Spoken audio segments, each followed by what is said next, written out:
Mathematics में इस समय वेक्टर अलजेब्रा हम लोग स्टडी कर रहे हैं और वेक्टर अलजेब्रा में एक्सरसाइज 10.1 से रिलेटेड जो भी इंट्रोडक्शन है वो पिछली क्लास तक हम लोग कंप्लीट कर चुके थे। आज हम लोग इससे रिलेटेड कुछ क्वेश्चन से सॉल्व करेंगे और उनमें से सबसे पहले स्टार्ट करते हैं एग्जाम्पल से। जैसे कि पहला एग्जाम्पल आपके सामने है, मैं पढ़ता हूँ, आप भी ध्यान से देखिएगा। एग्जाम्पल नंबर 1,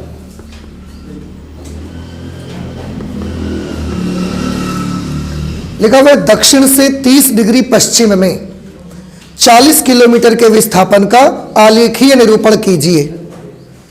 दक्षिण से 30 डिग्री पश्चिम में 40 किलोमीटर के विस्थापन का आलेखीय निरूपण आपको करना है, बस इतना सा काम है। सॉरी, सबसे पहले तो एक तो ये याद रखना है कि दक्षिण पश्चिम ये सब कहाँ होंगे। उसके लिए एक छोटा सा फिगर है, वो आपको दिमाग में रखना है। एग्जाम्पल नंबर 1 है ऐसे,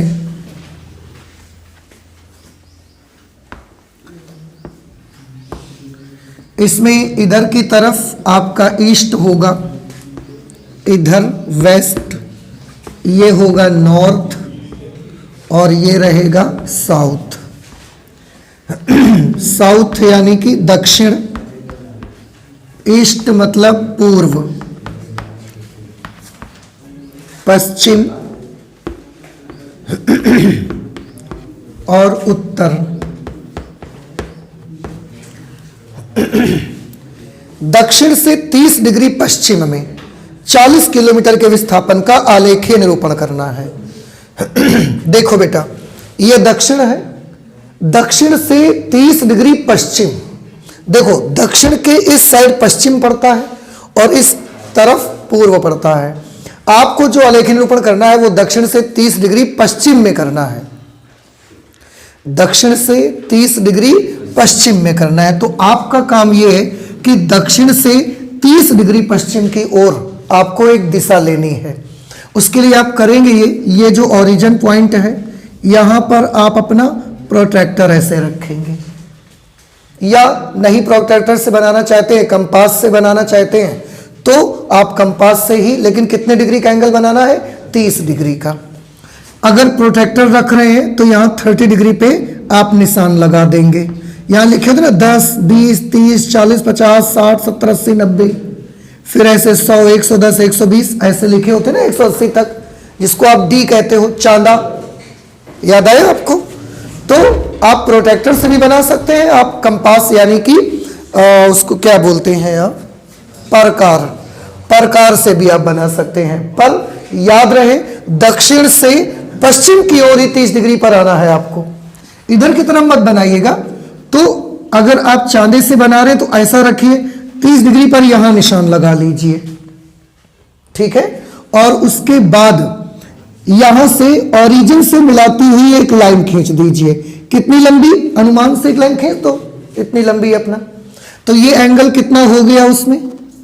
ये एंगल हो गया 30 डिग्री। अब देखो, ये दक्षिण से 30 डिग्री पश्चिम में आ गए हम। अब ये यहां से चांदा आप हटा देंगे तो ये खत्म हो जाएगा। ये 30 डिग्री का एंगल बनाती हुई एक लाइन हमको मिल गई। अब इसमें बोल रहे 40 किलोमीटर विस्थापन का आलेखीय निरूपण। 40 किलोमीटर, इसका मतलब ये लाइन कितनी लंबी होनी चाहिए? 40 किलोमीटर, मीटर सेंटीमीटर नहीं, 40 किलोमीटर की लाइन होनी चाहिए।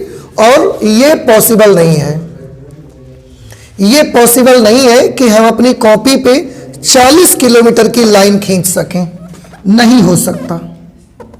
तो ऐसे सिचुएशन पर हमें मानना पड़ेगा। फिर यहां लिख देंगे माना 10 किलोमीटर बराबर 1 सेंटीमीटर, ऐसे मान लो। 10 किलोमीटर हमने किसके बराबर मान लिए? 1 सेंटीमीटर के बराबर मान लिए। इसलिए 40 किलोमीटर किसके बराबर आ जाएगा? 40 किलोमीटर आ जाएगा 4 सेंटीमीटर के बराबर। कुछ बात समझ आ रही है आपको? तो अगर 10 किलोमीटर 1 सेंटीमीटर माना गया है तो 40 किलोमीटर 4 सेंटीमीटर के बराबर आ जाएगा। अब 40 किलोमीटर की लाइन हम नहीं खींच सकते अपने कागज पर, लेकिन हम 4 सेंटीमीटर की लाइन खींच सकते हैं। तो हम फिर से प्रकार लेंगे उसमें 4 सेंटीमीटर का आर्क लेंगे, 4 सेंटीमीटर डिस्टेंस भरेंगे और यहां पर रख के उसकी नोक, यहां पर नोक रखेंगे, 4 सेंटीमीटर पर ऐसा निशान लगा देंगे। उसके बाद इसको ऐसे कर देंगे, ये O हो जाएगा, ये A हो जाएगा। ये जो OA वेक्टर आपका बनेगा ये 30 डिग्री दक्षिण से पश्चिम की ओर भी है और 4 सेंटीमीटर है। इसका मतलब किसको रिप्रेजेंट कर रहा है? 40 किलोमीटर को, विस्थापन को रिप्रेजेंट कर रहा है। तो यहां पर ये इस तरीके से बना दिया जाएगा। बस हो गया। नहीं समझ में आई आपको? तो इस तरीके से आपको करना है। बस इतना सही फिगर आपको बना के दे देना है। आप चाहें तो यहां 40 किलोमीटर लिख सकते हैं, लेकिन ये लिख लीजिए। आप चाहें तो 5 किलोमीटर बराबर 1 सेंटीमीटर मान लीजिए। वो आप पर निर्भर करता है कि आप किस तरीके का स्केल ले रहे हैं। अगर 5 किलोमीटर 1 सेंटीमीटर लेते हैं आप, तो फिर 40 किलोमीटर के लिए कितने लेने पड़ेंगे? यहां पर 8 सेंटीमीटर। फिर 8 सेंटीमीटर का चाप लगाते हैं हम यहां पर, ठीक है ना। ऐसा मेजरमेंट हम ले लेते हैं कि जो हमारे कॉपी में मेजरमेंट में आ जाए, आसानी से बना सके हम उसको, ऐसा ले लिया करते हैं। क्योंकि 40 किलोमीटर तो बनाना मुश्किल है, नहीं हो सकता। ठीक है, इसके बाद एग्जाम्पल नंबर 2 आ जाते हैं, यहीं पर लगाते हैं। देखो एग्जाम्पल 2 लिखा है, निम्न मापों को अदिश एवं सदिश के रूप में श्रेणीबद्ध कीजिए। जो कुछ मापें दी गई हैं उनको अदिश और सदिश के रूप में श्रेणीबद्ध करना है। सबसे पहले लिखा हुआ है 5 सेकंड, ऐसे लिखा हुआ है। आपको क्या लगता है ये अदिश है कि सदिश है? 5 सेकंड, सेकंड से पता चलता है कि ये समय है, और समय किस प्रकार की राशि होती है? अदिश राशि है। सेकंड पार्ट पे लिखा हुआ है 1000 centimetre cube, 1000 centimetre cube. 1000 centimetre cube ये क्या हो सकता है बता सकते हैं? ये आयतन है, और आयतन किस प्रकार की राशि है? आयतन एक अदिश राशि है। थर्ड पार्ट पे देखो क्या दिया है इसमें, 10 न्यूटन। 10 न्यूटन, 10 न्यूटन सदिश में डालेंगे इसको कि अदिश में रखेंगे? सदिश में। क्यों?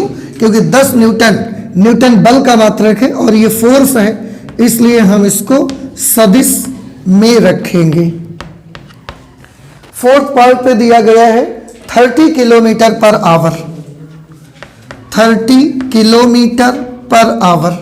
30 किलोमीटर पर आवर ये किस प्रकार की क्वांटिटी होगी? ये क्या है बता सकते हैं आप? 30 किलोमीटर पर आवर ये स्पीड है। क्यों स्पीड दी गई है? इसके साथ डायरेक्शन का तो जिक्र हुआ नहीं है, तो ये स्पीड है, चाल है। और चाल किस प्रकार की राशि है? अदिश राशि है। और अगर इसी के साथ वो दिशा दे देते तो यही चीज क्या बन जाती? वेग। और फिर वेग को कैसे लिखते हैं हम? सदिश लिख देते। फिफ्थ में लिखा है 10 ग्राम पर सेंटीमीटर क्यूब, 10 ग्राम पर सेंटीमीटर क्यूब। बता सकते हैं किस राशि को रिप्रेजेंट करती है? ग्राम पर घन सेंटीमीटर, ये घनत्व को रिप्रेजेंट करती है। और घनत्व किस प्रकार की राशि है? सदिश की अदिश? सदिश की। अरे ऊपर द्रव्यमान नीचे आयतन, और द्रव्यमान और आयतन दोनों ही राशियां अदिश हैं, तो घनत्व भी राशि कैसी आ जाएगी? अदिश आ जाएगी। नहीं समझ में आया भाई? घनत्व का सूत्र क्या होता है? घनत्व बराबर द्रव्यमान बटे आयतन। उसके फॉर्मूले में आया हुआ द्रव्यमान और आयतन दोनों ही तो अदिश हैं। अब दोनों अदिश हैं तो घनत्व भी कैसी होगी? अदिश राशि होगी। नेक्स्ट 6th नंबर आप देखें, 6th नंबर पे है 20 मीटर पर सेकेंड उत्तर की ओर। 20 मीटर पर सेकेंड उत्तर की ओर। ये अब 20 मीटर पर सेकेंड उत्तर की ओर, 20 मीटर प्रति सेकेंड ये चाल है, पर इसके साथ जब डायरेक्शन जोड़ दी जाएगी तो फिर ये वेग बन जाएगा। और ये वेग एक सदिश राशि होती है, तो ये सदिश राशि में आ जाएगी।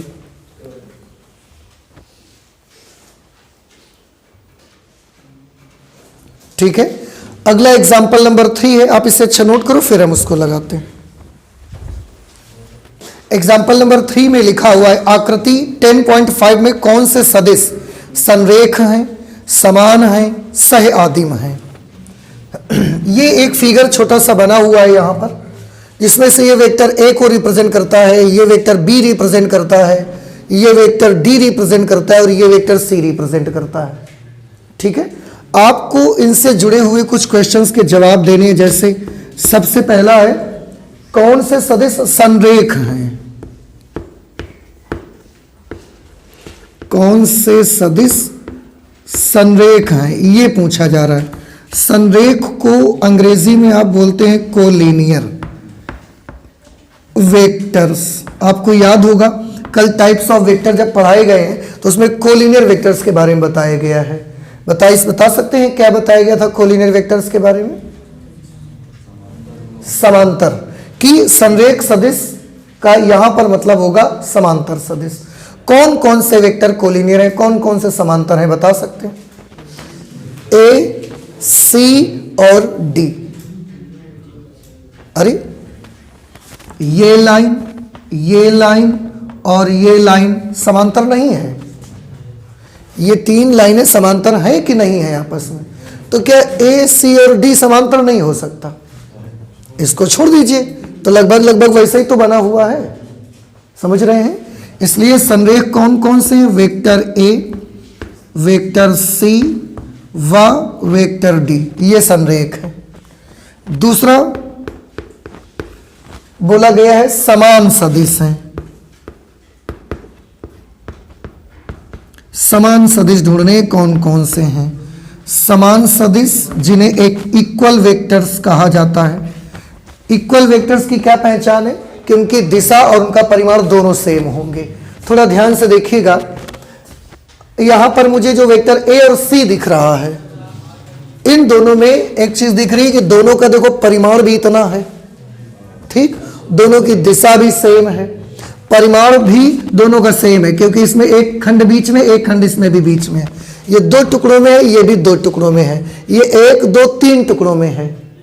तो अगर इन्होंने दिया ना पैमाना एक मात्रक, जहां से एक लाइन ये खींची हुई है, ये एक मात्रक लेंथ है, मतलब ये एक मात्रक, ये एक मात्रक, तो ये दो मात्रक हो गया, ये भी दो मात्रक हो गया, ये एक दो तीन मात्रक है, ये एक दो तीन मात्रक है ये।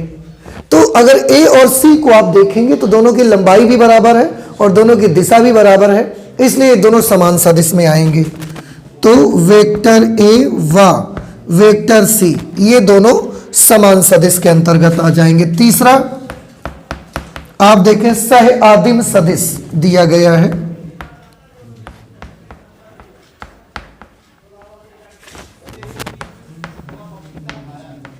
सह आदिम सदिश, सह आदिम सदिश को अंग्रेजी में आप बोलते हैं को इनिशियल वेक्टर।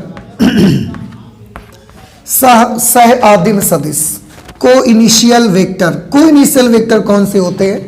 दो या दो से अधिक ऐसे सदिश जिनका इनिशियल पॉइंट एक जगह पर पड़ता है, उन्हें हम को इनिशियल बोलते हैं। आदि का मतलब वैसे भी शुरुआत होता है, प्रारंभ। तो कौन से को इनिशियल वेक्टर है? जिन दो या दो से ज्यादा वेक्टर का इनिशियल पॉइंट एक जगह पर है। यहां पर आप देखिए, सी का इनिशियल पॉइंट यहां पर है, डी का इनिशियल पॉइंट यहां पर है और बी का इनिशियल पॉइंट भी है। यहां पर किसका किसका इनिशियल पॉइंट है? केवल ए का इनिशियल है, बी का टर्मिनल पॉइंट यहां पर आ रहा है। तो फिर बस यही वाले, एक तो बी, एक सी और तीसरा डी, यही सह आदिम सदिश हैं। वेक्टर बी, वेक्टर सी व वेक्टर डी सह आदिम सदिश होंगे और ये हमारा एग्जाम्पल नंबर 3 हो गया। इसके बाद एक्सरसाइज 10.1 देखते हैं।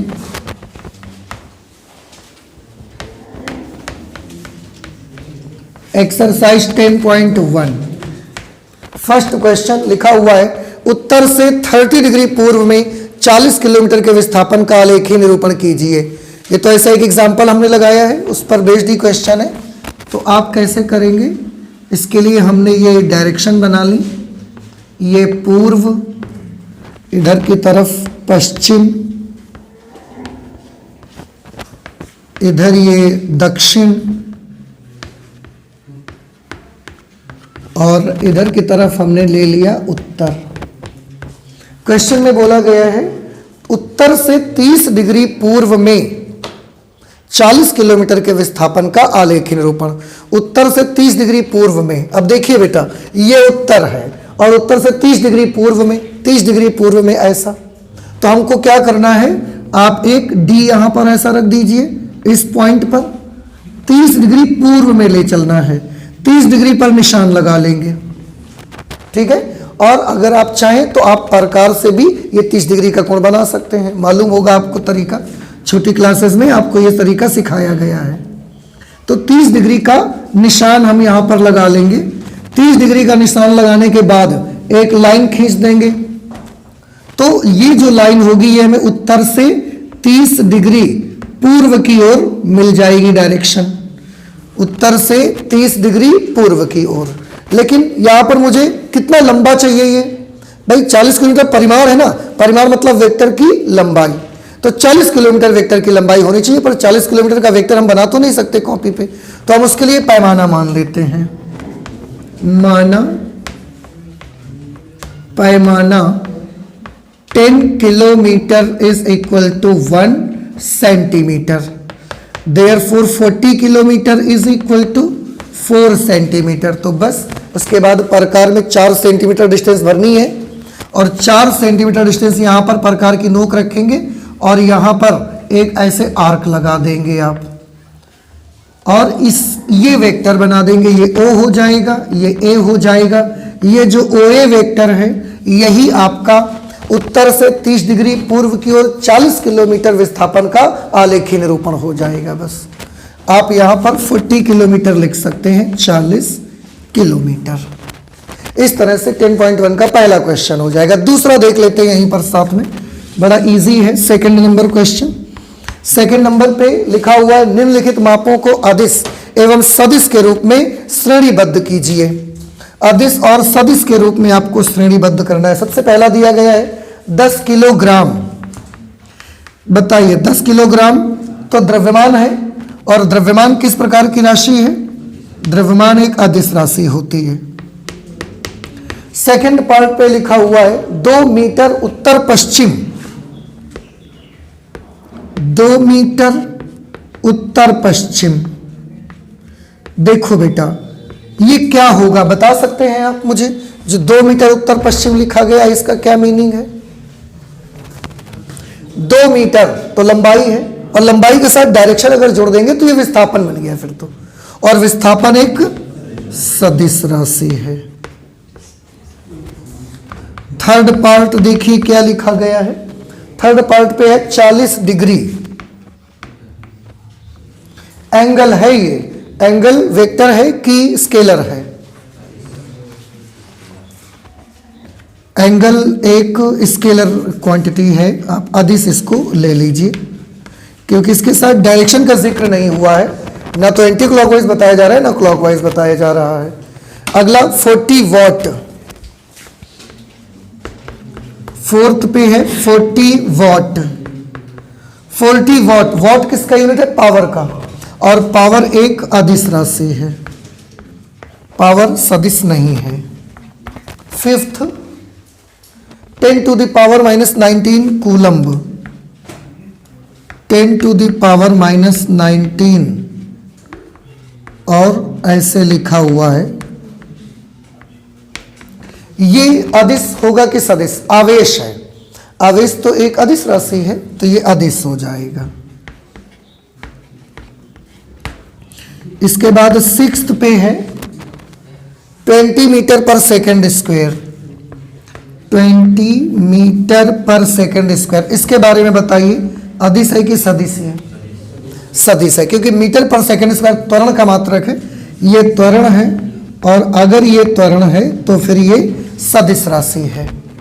इस तरह से एक्सरसाइज 10.1 का सेकंड नंबर क्वेश्चन भी हमने किया, आप नोट कीजिए। इसके बाद अगला करते हैं। क्वेश्चन नंबर 3 में है, निम्नलिखित को अदिश एवं सदिश राशियों के रूप में श्रेणीबद्ध कीजिए। सबसे पहला लिखा हुआ है समय कालांश,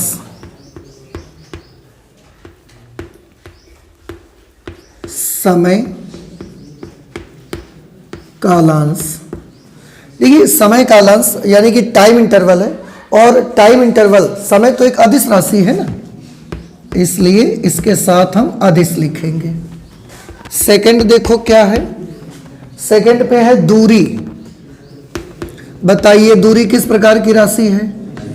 अदिश राशि है दूरी। तो थर्ड बल दिया गया है, आप सब पहचानते हैं बल किस प्रकार की राशि है? बल तो सदिश राशि है। फोर्थ वेग, वेग किस प्रकार की राशि है? वेग सदिश राशि है। फिफ्थ पे आते हैं कार्य, कार्य किस प्रकार की राशि है? अदिश राशि है कार्य। बस ये हो गया थर्ड नंबर आपका। फोर्थ नंबर देख लीजिए। क्वेश्चन नंबर 4 में एक फिगर बना हुआ है, उसको हम बना लेते हैं पहले। ये इस तरह से, और इसमें कुछ वेक्टर वगैरह लगे हैं, ऐसे लगे हुए हैं। इस पे ऐसे लगा है, फिर ऐसे लगा है, फिर ऐसे लगा है, और इस पर इस डायरेक्शन पे लगा हुआ है। इसको ABCD लिखा गया है, ये A लिखा गया है, ये B लिखा गया है, ये C लिखा गया है, और इसको वेक्टर D लिखा गया है। अब इनमें बोल रहे हैं आकृति 10.6 एक वर्ग, ये एक वर्गाकार आकृति बनी हुई है। निम्नलिखित सदिशों को पहचानिए। कौन कौन से सदिशों को पहचानना है भाई? सबसे पहले तो सह आदिम। अब सह आदिम का मतलब समझ आ रहा है आपको? सह आदिम मतलब को इनिशियल। बताइए कौन कौन से वेक्टर हैं जो को इनिशियल वेक्टर है, जिनका सबका इनिशियल पॉइंट एक जगह पर पड़ रहा है? देखो A का इनिशियल पॉइंट और D का इनिशियल पॉइंट ये एक जगह पड़ रहे हैं। तो सह आदिम सदिश कौन से हैं? वेक्टर A व वेक्टर D। और ऐसे कोई दो सदिश नहीं है जिनका इनिशियल पॉइंट एक जगह पर पड़े, तो ये हमारे सह आदिम सदिश बन गए। सेकंड नंबर पे है समान सदिश। समान सदिश के लिए क्या जरूरी है? समान सदिश के लिए परिमाण और दिशा दोनों का सेम होना जरूरी है। बताइए कौन कौन हो सकते हैं?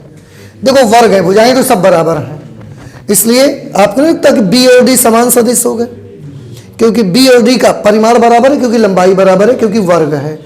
दिशा भी दोनों की सेम है, इसकी दिशा नीचे की ओर है, इसकी भी दिशा नीचे की ओर है, इसलिए समान सदिश होंगे वेक्टर B व वेक्टर D। क्या C और A समान हो सकते हैं? नहीं, क्योंकि परिमाण में तो बराबर है पर दिशा इनकी विपरीत है, इसलिए समान नहीं हो सकते। थर्ड के बारे में क्या है? संरेख परंतु असमान।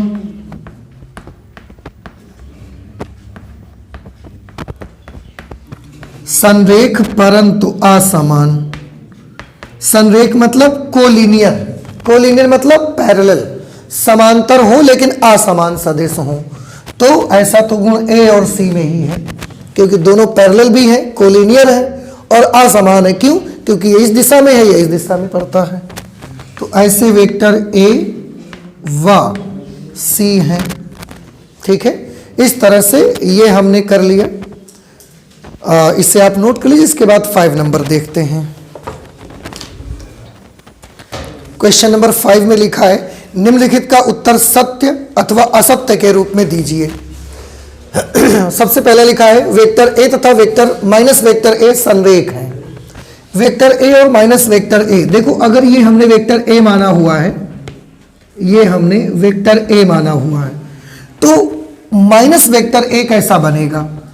परिमाण में उसी के बराबर रहेगा, बस डायरेक्शन इधर की तरफ हो जाएगी। अब देखिए लेंथ उतनी ही है इसकी जितनी इस वेक्टर A की है, बस डायरेक्शन अपोजिट हो गई केवल। अब वेक्टर A ये है, माइनस वेक्टर A ये है, दोनों के बारे में क्या बोला जा रहा है कि वेक्टर A तथा माइनस वेक्टर A संरेख है। संरेख का मतलब यहां पर किससे होता है? पैरेलल से। तो देखिए वाकई में पैरेलल तो है ये, ठीक है, इसलिए ये बात सत्य है। इसके सामने हम लिख देंगे सत्य है।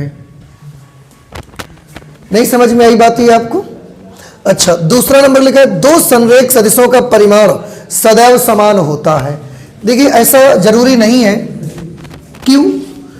दो संरेख सदिश है ना, संरेख सदिश तो पैरेलल होते हैं, और अगर ये एक सदिश है A, ये एक सदिश है B, अब बताइए ये संरेख है कि नहीं संरेख है? संरेख है मतलब समांतर है। अब क्या इनके परिमाण भी समान है? नहीं।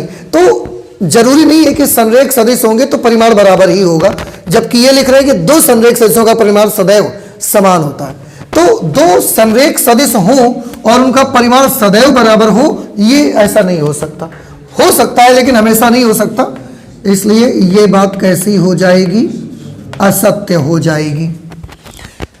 थर्ड नंबर है समान परिमाण वाले दो सदिश संरेख होते हैं। अरे ये भी कोई जरूरी नहीं है भाई। इनका कहने का मतलब ये है कि अगर दो सदिश समान परिमाण के हैं, उनका परिमाण बराबर है, उनकी लंबाई बराबर है, तो वो दोनों संरेख ही होंगे। ऐसा तो नहीं है। एक सदिश हम ऐसे बना सकते हैं 5 सेंटीमीटर का, और एक सदिश हम ऐसा भी तो बना सकते हैं 5 सेंटीमीटर का। अब देखो इसकी लंबाई कितनी है 5 सेंटीमीटर, इसकी लंबाई कितनी है 5 सेंटीमीटर, इसलिए दोनों का क्या बराबर है, परिमाण। दोनों का परिमाण बराबर है, लेकिन क्या दोनों समांतर है, नहीं है। इसका मतलब क्या दोनों संरेख है, नहीं है। तो परिमाण बराबर है लेकिन संरेख नहीं है।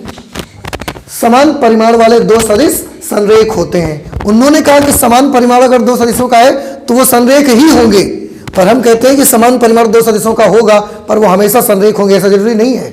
ऐसे भी तो हो सकते हैं। इसलिए ये बात भी कैसी निकल गई, असत्य हो गई ये वाली बात।